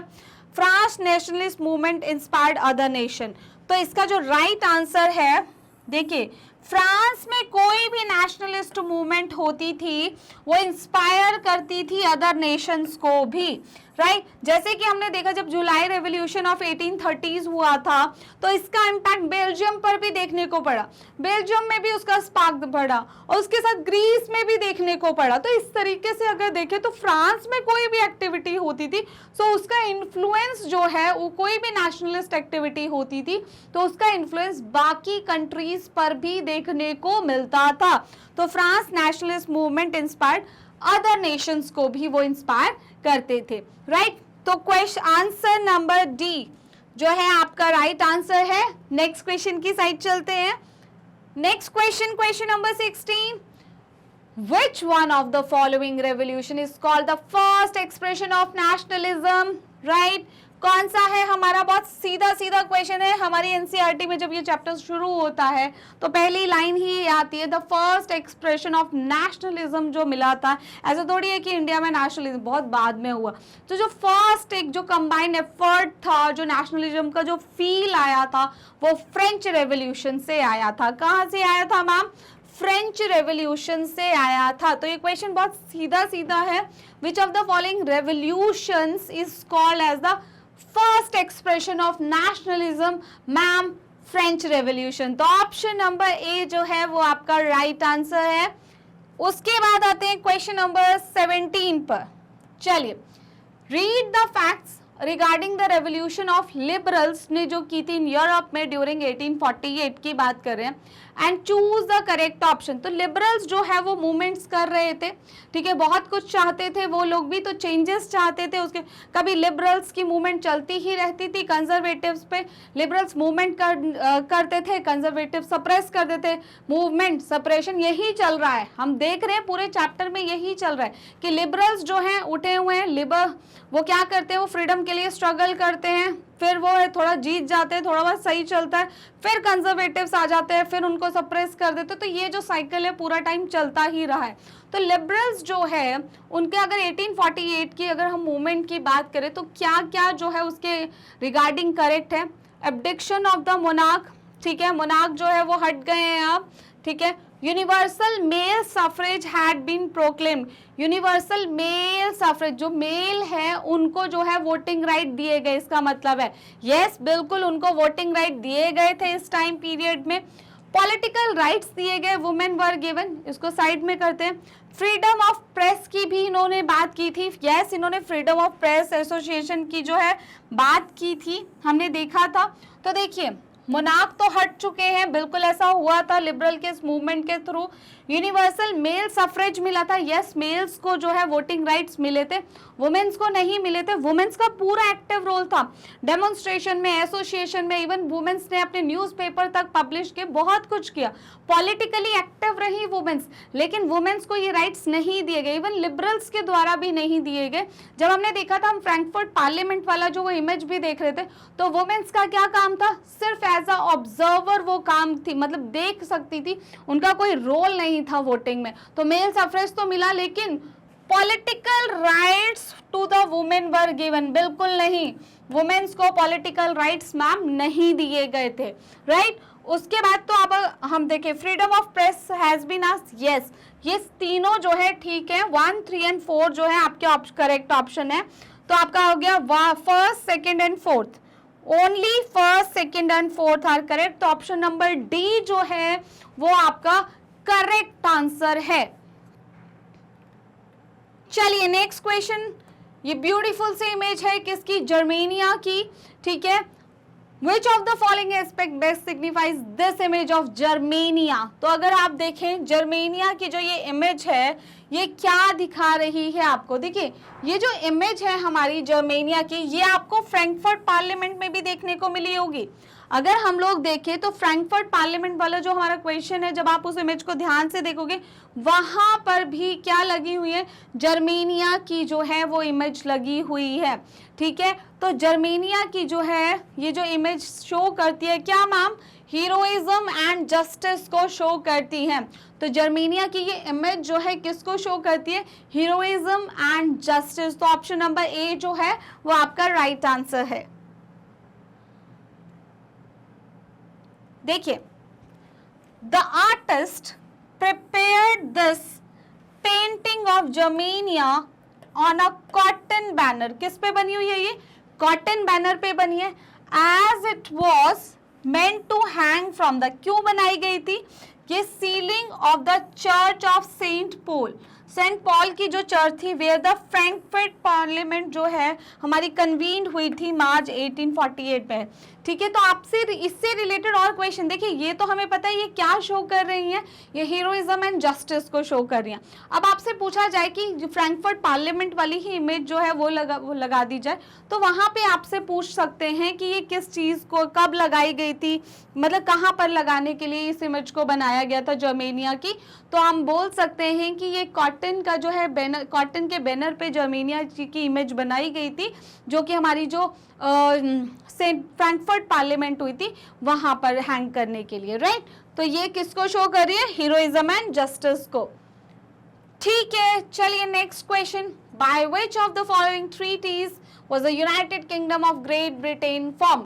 तो United Kingdom of Great Britain जो है वो treaty of Versailles, act of union, treaty of Paris या ट्रीटी ऑफ वियना, किसके थ्रू जो है बना था। तो हमारा जो किंगडम ऑफ ब्रिटेन था, हमारा एक एक्ट ऑफ यूनियन आया था 1707 में। कब आया था मैम, 1707 में हमारा एक एक्ट ऑफ यूनियन आया था, उसी के चलते जो है फॉर्म हुआ था हमारा क्या, हमारा great United Kingdom of Great Britain, right. Option number B जो है वो आपका राइट आंसर है, ठीक है। चलिए next question, free movement of capital goods without the state interfering in trade by imposing taxes and restriction is known as, इसको हम लोग क्या बोलते हैं, इसको बोलते, क्या आप इसको पॉलिटिकल लिबरलिज्म बोलते हैं, क्या हम इसको नेशनलिज्म बोलते हैं, इकोनॉमिक लिबरलिज्म बोलते हैं और कंजर्वेटिज्म बोलते हैं। तो हम इसे बोलते हैं इकोनॉमिक लिबरलिज्म। लिबरलिज्म का मतलब क्या होता है, लिबरलिज्म जो है एक वर्ड से लिया गया है जिसका मतलब है फ्री। और हमारी जो मिडिल क्लास थी वो बिलीव करती थी किस में? लिबरलिज्म में।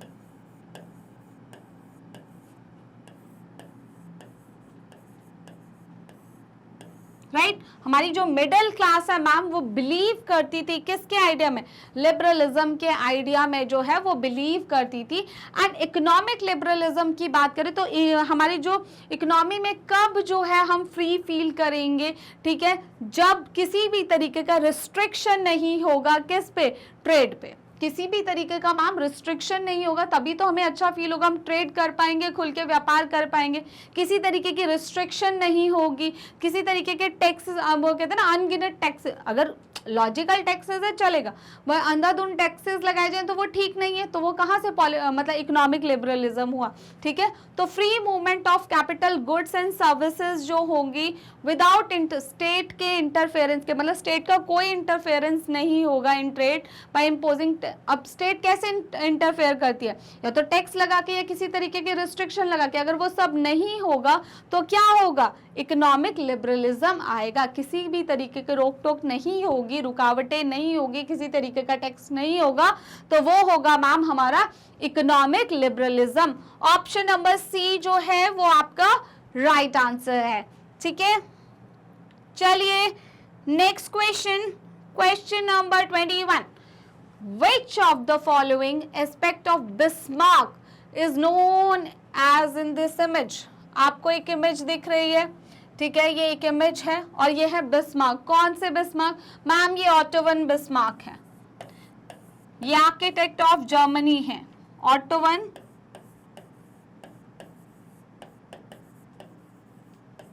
इन्होंने ही तो मैम जर्मनी को यूनिफाई किया है, आपको हम बता दें, राइट तो ये ऑटो वन बिस्मार्क है, ये के है भाई, इन्होंने ही जर्मनी को यूनिफाई किया है। ये रिस्पॉन्सिबिलिटी इन्हीं की थी, किसको यूनिफाई करने की? जर्मनी यूनिफिकेशन की, जर्मन यूनिफिकेशन।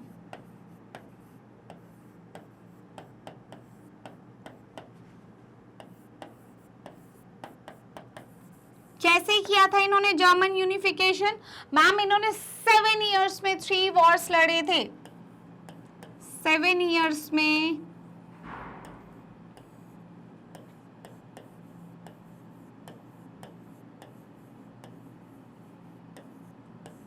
3 वॉर्स।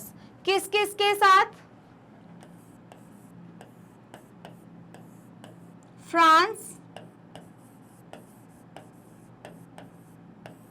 ऑस्ट्रिया और आपका डेनमार्क,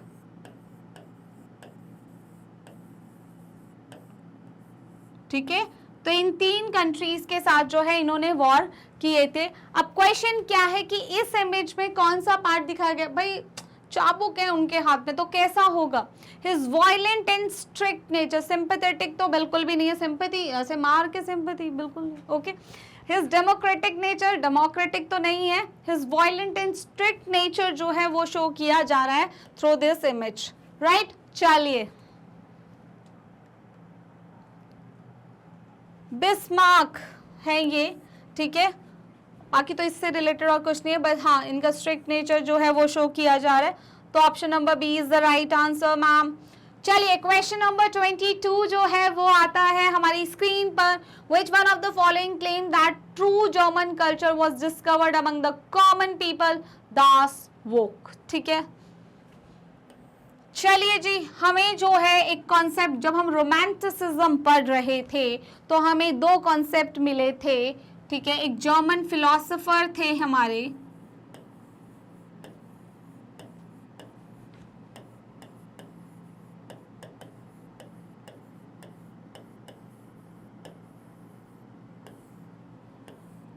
ठीक है, कौन थे?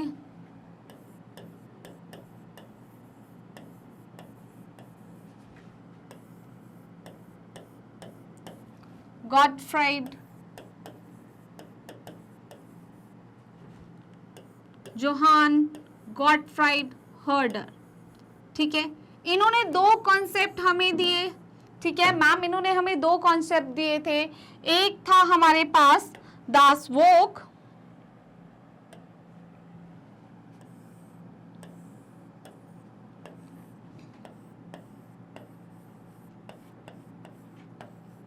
और एक था हमारे पास वोकजिस्ट। ठीक है, ठीक है। दास वोक का मतलब क्या है कि जो अगर हम लोग बात करें कि अगर जर्मन कल्चर जो है, जर्मन कल्चर किसी भी कंट्री का कल्चर ना विद इन इट्स पीपल, उसके लोगों के अंदर ही मिलता है, वो स्पार्क उनके अंदर ही होता है। तो अगर हम लोग बोले दास वोक का मतलब इन्होंने क्या कहा था, जर्मन कल्चर जो है विद इन इट्स पीपल, उसके लोगों में ही है, कहीं बाहर से नहीं आएगा। ओके, तो उन्होंने कहा था German culture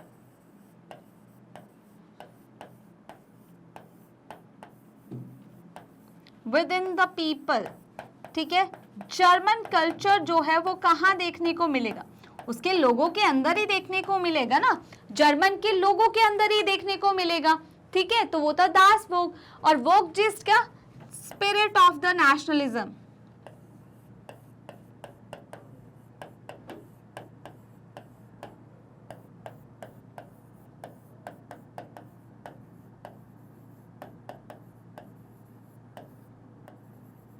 spirit of nationalism.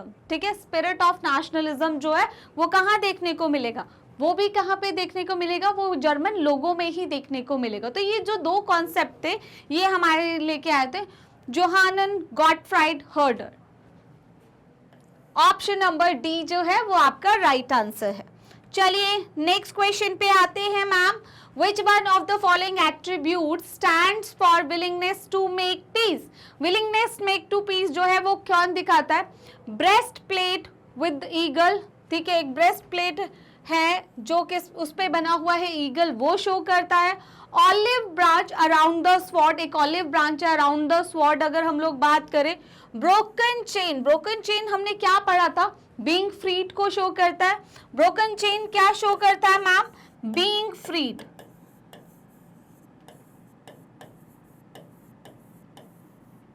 Being freed, right. तो ब्रोकन चेन शो करता है बीइंग फ्रीड को। Olive branch around the sword जो है वो शो करता है, ऑलिव ब्रांच जो होता है, हम देखते हैं हम ऑलिव ब्रांच को कभी भी दिखाते हैं तो वो ना सिंबल ऑफ पीस होता है। क्या होता है, सिंबल ऑफ पीस। तो विलिंगनेस टू मेक पीस, जब वो स्वॉर्ड उठेगी तो सिर्फ शांति कायम करने के लिए ही उठेगी, राइट। तो यहाँ जो है विलिंगनेस टू मेक पीस जो है वो आपका है olive branch around the sword. ठीक है, वो नहीं उठेगी, मतलब वो शांति बनाए रखेगी। तो olive branch around the sword आपका ऑप्शन नंबर बी जो है वो राइट आंसर है। चलिए, Which of the following event is described in the following image?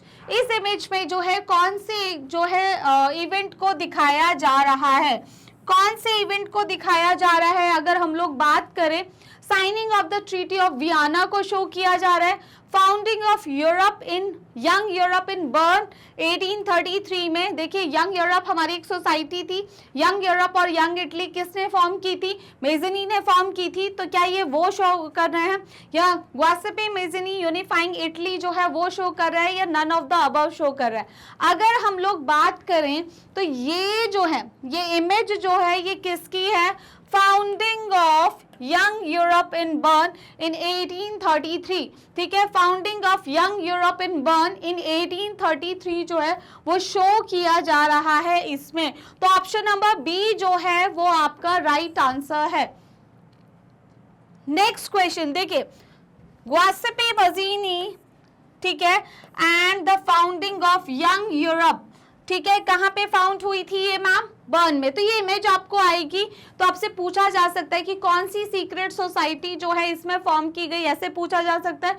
तो कौन सी सीक्रेट सोसाइटी की बात चल रही है, यंग यूरोप की बात शुरू चल रही है। और किसने इसको फाउंड किया था, तो ये हमारा मेज़नी जो थे उन्होंने इसको फाउंड किया था, राइट। चलिए नेक्स्ट क्वेश्चन है हमारा, which among the following was the main reason of the weavers to revolt against contractors in Sicily सेलेशिया इन 1845। तो सेलेशिया का एक सेलेशिया एपिसोड हुआ था हमारा 1845 में। तो वो जो एपिसोड था वो किसके खिलाफ था? देखिए अगर आपको पूछा जाए सेलेशियन एपिसोड जो है हमारा वो वीवर्स एंड कॉन्ट्रैक्टर्स के बीच में था। इसको समझते हैं, ठीक है। हम बात करें, क्वेश्चन छोटा सा है पर इंपॉर्टेंट है। हम बात करें सेलेशियन एपिसोड के बारे में, जिसमें दो लोग हैं। एक साइड पे है मैम हमारे वीवर्स,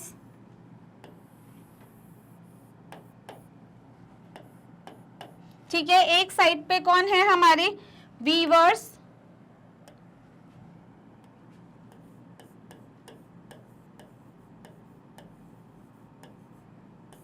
और दूसरी साइड पे हैं हमारे कॉन्ट्रैक्टर्स।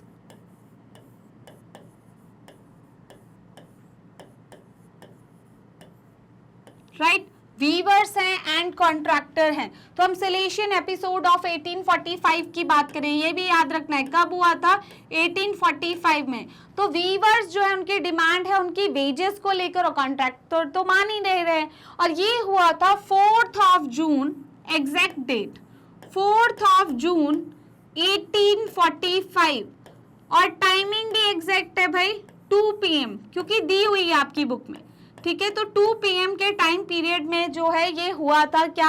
हमारा सेलेशियन एपिसोड ऑफ 1845। तो 4th जून का दिन था, 2 बजे की बात थी दोपहर के। और वीवर्स जो है पूरे गुस्से में, क्योंकि जो कॉन्ट्रैक्टर थे उनकी वेजेस को बढ़ा नहीं रहे थे, तो वो उनके घर की साइड चलते। जैसे ही पूरे जोर शोर से कॉन्ट्रैक्टर के घर पे जब पहुंचते हैं तो बहुत ज़्यादा तोड़फोड़ मचाते, उसके विंडो पेन्स तोड़ देते हैं, फर्नीचर को तोड़ देते हैं, ठीक है, इस तरीके से। अब कॉन्ट्रैक्टर क्या करेगा? कॉन्ट्रैक्टर जो है वहां से भाग के दूसरे नेबरिंग विलेज में गया अपनी फैमिली को लेके, लेकिन वहां पे किसी ने सपोर्ट नहीं किया।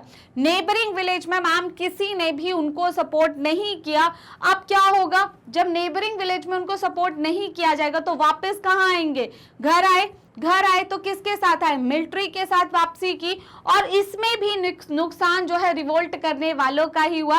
11 वीवर्स को जो है गोली मार दी गई। कितने वीवर्स को? 11 वीवर्स को, राइट। तो इसमें इन्हीं का लॉस हुआ, किसका? वीवर्स का, राइट। तो ये था आपका सेलेशियन episode.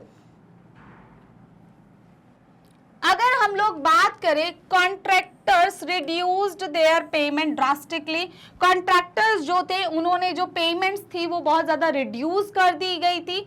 They stop the supply of raw material to them, raw material की सप्लाई जो है उन्हें जो है बंद कर दी गई थी, ये रीजन था। They refuse to place order for finish textile, के लिए जो ऑर्डर देना है तो वो बंद कर देते। कंडीशन जो है हमारे रिव्यूवर्स की वो बहुत ही ज़्यादा दयनीय हो गई थी, बहुत ही ज़्यादा बुरी हो चुकी थी। तो यहाँ पर जो है कॉन्ट्रैक्टर्स ने जो है पेमेंट्स रिड्यूस कर दी थी ड्रास्टिकली, बहुत बुरे तरीके से। तो ऑप्शन नंबर ए जो है वो आपका राइट आंसर है। चलिए अब आते हैं हमारा जो हमने देखा भी था अभी, match the following. Column A है हमारे सिंबल्स के साथ एंड कॉलम बी जो है हमें मीनिंग्स दिए हैं। कॉलम ए जो है वो क्या है? ब्रोकन चेन है। क्या है आपकी? ब्रोकन चेन है। उसके बाद हमारे पास स्वॉर्ड है, तलवार है। फिर है क्राउन ऑफ ओक लीव्स है, क्राउन ऑफ ओक लीव्स है। अगर हम लोग बात करें ब्रेस्ट प्लेट विद ईगल है हमारे पास, ब्रेस्ट प्लेट विद ईगल जो है वो दी गई है। अगर हम बात करें ब्रोकन चेन का मतलब क्या होता है मैम? ब्रोकन चेन का मतलब होता है बीइंग फ्रीड। ब्रोकन चेन का मतलब क्या होता है? Being freed, right. उसके बाद है हमारी स्वॉर्ड। स्वॉर्ड किसको दिखाएगी आपको? ठीक है, बिल्कुल लड़ने को तैयार है, ठीक है, लड़ने को तैयार हैं हम लोग। उसके बाद क्राउन ऑफ ओक लीव्स जो है वो क्या शो करता है? ठीक है, क्राउन ऑफ ओक लीव जो है वो हीरोइज्म को शो करता है। And breast plate with eagle जो है वो सिंबल है of the German empire strength का, राइट। तो broken chain means being free, being freed. तो ये हुआ हमारा ब्रोकन चेन्स मतलब बीइंग फ्रीड। तो हमारे जो ऑप्शन है वो है ए का 2 बी का 4, ए का 2 बी का 4। हमारा जो ऑप्शन नंबर ए है वो हमारा राइट आंसर है, राइट। तो अगर हम इन चीजों को समझे, देखिए ये बहुत इंपॉर्टेंट है, ये जो सिंबल्स है इसमें से कोई भी एक सिंबल दिखा के आपसे पूछा जा सकता है। जैसे हमें आया था ना कि ये जो स्वॉर्ड विद ऑलिव लीव्स है इसका क्या मतलब है, राइट। तो इस तरीके से जैसे उसका मतलब था विलिंगनेस टू मेक पीस, तो कोई भी ये पूरी इमेज दे सकते हैं, आपको आता भी है इस तरीके से क्वेश्चन, उसपे से किसी एक का, जैसे हम पूछ लेंगे कि इस पिक्चर में जो ब्रोकन चेन है उसका क्या मतलब है। ब्रोकन चेन के बारे में आपसे पूछा है, सिंबल्स तो बहुत सारे, तो ब्रोकन चेन का मतलब क्या है, being freed, right. Broken chain का मतलब क्या है, बीइंग फ्रीड। तो इसी तरीके से कोई भी एक सिंबल दिखा के आपसे पूछा जा सकता है। तो अगर हम लोग देखें, सबसे पहले एट्रीब्यूट जो है और उसका सिग्निफिकेंस क्या है, सबसे पहले है हमारी ब्रोकन चेन। ब्रोकन चेन्स कहाँ है, ये है मैम, ये रही ब्रोकन चेन्स, और इसका मतलब है बीइंग फ्रीड। तो जब भी हमें दिखेगा ब्रोकन चेन उसका मतलब है बीइंग फ्रीड, आजाद है हम, राइट। उसके बाद ब्रेस्ट प्लेट विद ईगल, हमारी जो ब्रेस्ट प्लेट है जिसे हमारे सोल्जर्स वगैरह यूज करते हैं, ये है ब्रेस्ट प्लेट, राइट। ये है ब्रेस्ट प्लेट, किसके साथ है, क्या बना हुआ है, ईगल बने। अब आपसे पूछा जाए कि ब्रेस्ट प्लेट विद ईगल का क्या मतलब है, तो इसका मतलब है symbol of the German empire. और ये किसको शो करता है, ये स्ट्रेंथ को शो करता है, किसको शो करता है, स्ट्रेंथ को शो करता है।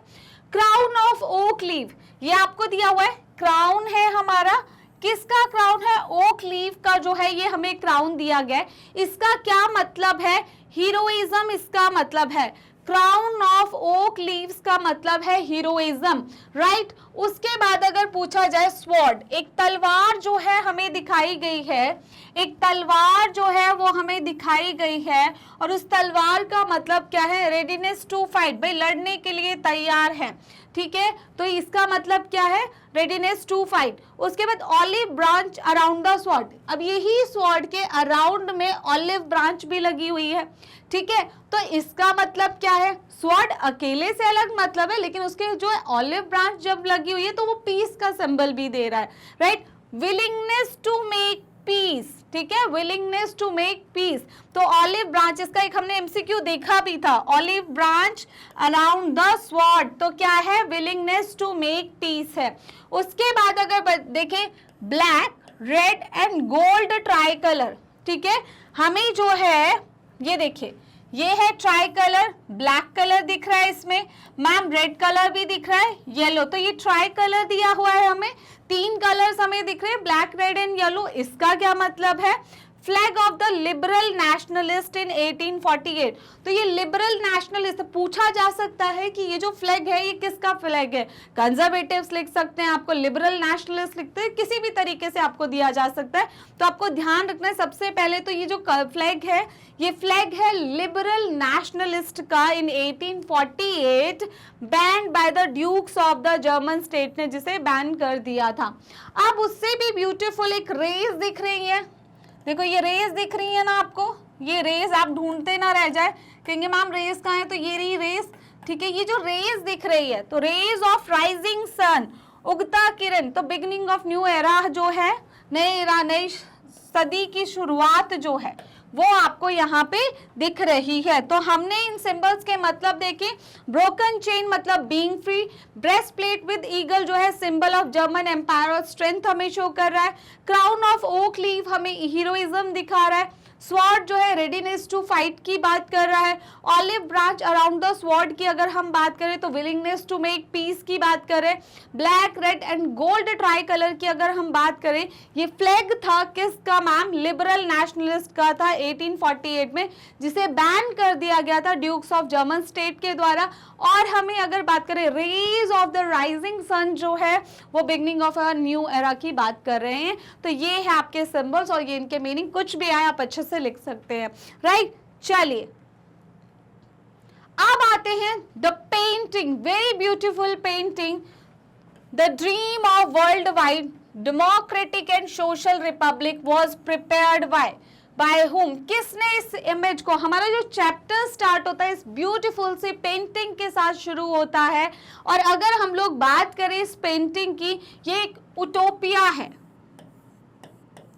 उटोपिया है मैम, ठीक है। उटोपिया का मतलब क्या होता है मैम, उटोपिया का मतलब सपना होता है, हमने पढ़ा था, ये एक सपना है, ये इमेज जो है एक सपना है, किसका है? फ्रेडरिक सोरियो का सपना है। तो फ्रेडरिक सोरियो जो है उन्होंने ये पेंटिंग जो है बनाई थी जिसका नाम है the dream of world wide democratic and social republic the pact between the nation. 1848 में इन्होंने ये प्रिपेयर की थी, जिसमें ये एक साइड आपको स्टैचू ऑफ यूनिटी जो है वो दिख रहा है, जिनके हाथ में क्या है? एनलाइटमेंट को शो कर रहे हैं, और चार्टर राइट्स जो है मतलब राइट ह्यूमन राइट्स की मतलब फंडामेंटल राइट्स की जो है बात कर रहे हैं। दूसरे अगर हम देखें डिफरेंट नेशनैलिटी के लोग हैं, वो कैसे हमें पता चल रहा है? उनके फ्लैग से और उनके कॉस्ट्यूम से हमें पता लग रहा है। ऊपर अगर आप देखेंगे जीसस क्राइस्ट है, ठीक है, एंजल्स हैं, सेंट्स हैं, ये क्या शो कर रहे हैं? ये भाई ब्लेसिंग्स दे रहे हैं इसको, ठीक है। अगर पूरी दुनिया में ऐसा ब्रदरहुड रहेगा, सब अच्छे से रहेंगे, तो ये क्या देंगे? ये आपको क्या देंगे? ब्लेसिंग्स देंगे। तो वो शो किया गया है। एब्सोल्यूटिस्ट मोनार्की के सिंबल्स जो है वो आपको बिल्कुल फ्रंट में देखने को मिल रहे हैं। अगर हम देखें कि जो स्टैचू ऑफ लिबर्टी है इसको क्रॉस कर गई है दो कंट्री, स्विट्जरलैंड और आपका यूएसए, इसका मतलब वो तब तक नेशन स्टेट बन गई थी, बाकी प्रोसेस में है किसके? नेशन स्टेट बनने के। तो ये जो एक इमेज है, ठीक है, ये इमेज जो है वो एक मतलब सपना है, उटोपिया है, किसका? फ्रेडरिक सोरियो का। ये है आपका option number B, right. The dream of world wide democratic and social republics the pact between nation, एक प्रिंट है जिसे प्रिपेयर किया गया है फ्रेडरिक सोरियो के द्वारा 1848 में, राइट। चलिए नेक्स्ट क्वेश्चन आता है हमारा, मैच करना है कॉलम को उनके ईयर्स के साथ। ओके 1707 में क्या हुआ था? हमारा जो एक्ट ऑफ यूनियन था, जिसके थ्रू जो है किंगडम ऑफ ग्रेट ब्रिटेन जो है, हमारा United Kingdom of Great Britain जो है वो बना था, वो कौन से एक्ट के थ्रू बना था? 1707 में हमारा एक एक्ट हुआ था, the act of union, the act of union. उसके बाद अगर हम लोग बात करें 1801 की, 1801 में क्या हुआ था? Ireland was incorporated into UK, UK में आयरलैंड को मिलाया गया था, तो 1801 में। उसके बाद 1821 में ग्रीक स्ट्रगल जो है शुरू हुआ था, हमने पढ़ा भी अभी, ग्रीक स्ट्रगल जो है इंडिपेंडेंस के लिए वो 1821 में जो है हमारा स्टार्ट हुआ था। 1871 में जो है विलियम वन को जो है पर्शियन किंग जो है उनको डिक्लेयर किया गया था एम्परर, राइट। तो ये जो है हमारी इंसिडेंट्स हैं। तो अगर हम लोग देखें हमारा ए का टू दो जगह है हमारा, उसके बाद हमारा बी का 1, तो ऑप्शन नंबर ए जो है वो हमारा राइट आंसर है। चलिए नेक्स्ट क्वेश्चन की साइड चलते हैं। नेक्स्ट क्वेश्चन क्या कहता है? The event in this image, एक इवेंट हम लोगों को दिखाया गया है। देखिए आपको ये इमेजेस ना इसी तरीके से हमें ध्यान में रखनी है, क्योंकि हमारे लिए जिसको 100 आउट ऑफ 100 चाहिए, 1 मार्क भी हमारे लिए बहुत इंपॉर्टेंट है, right. The event in this image is the explains the reason of the flee of Louis Philippe जो है 1948 में जो है गए थे, उसका जो है इमेज दिखाता है। ये क्या है? सॉरी 1848, इसको 1848 कर लेंगे। तो ये इमेज क्या है? ये पीजेंट्स अपराइजिंग ऑफ 1848 है। ये क्या है इमेज? ये इमेज शो करती है पीजेंट्स अपराइजिंग। कब की? मैम 1848 की पीजेंट्स अपराइजिंग को शो किया जाता है यहाँ पर। चलिए नेक्स्ट क्वेश्चन, क्वेश्चन नंबर 30, ये हमारा लास्ट क्वेश्चन है आज का। In which one of the following countries did the first liberalist nationalist upheaval take place in July 1830? कहां पर हुआ था? दोबारा से जो ये रेवोल्यूशन था, जो लिबरलिस्ट नेशनलिस्ट का जो रेवोल्यूशन था, वो स्टार्ट कहाँ से हुआ था? ये हुआ था हमारे फ्रांस से। कहाँ से हुआ था मैम? फ्रांस से स्टार्ट हुआ था, राइट। तो इसी के साथ जो हमारे MCQs है वो खत्म होते हैं। आई होप आप लोगों को पसंद आए होंगे। 30 MCQs बहुत ज़्यादा इंपॉर्टेंट है आपके एग्जाम पॉइंट ऑफ व्यू से। इसमें हमने इमेजेस जितनी हैं वो भी हमने कोशिश की ज़्यादा से ज़्यादा कवर की गई हैं, right. With this I hope ये वीडियोस आपको पसंद आई होगी। आप हमारी वीडियोस को देख सकते हैं यूट्यूब पर एंड हमारी ऑफिशियल वेबसाइट www.magnetbrains.com पर आप हमें फॉलो कर सकते हैं। YouTube, Facebook, Instagram, Twitter, Telegram and WhatsApp पर हमारे पास e notes and e books की फैसिलिटी भी अवेलेबल है, जिसका लिंक नीचे डिस्क्रिप्शन बॉक्स में दिया गया है। टॉप कोर्सेज की अगर हम बात करें, CBSE board, Delhi board, Bihar board, UP board, MP board और राजस्थान बोर्ड, इन सभी बोर्ड की क्लासेस हमारे पास अवेलेबल है। वैदिक मैथ्स की क्लासेस भी हमारे पास अवेलेबल है। क्रैश कोर्स भी कराए जाते हैं और स्पोकन इंग्लिश की क्लासेस भी हमारे पास होती है। हम डील करते हैं इंग्लिश और हिंदी दोनों मीडियम के साथ। With this end of today's session, I hope you like this video. Don't forget to hit the like, share and subscribe button. See you all next time. Have a nice day.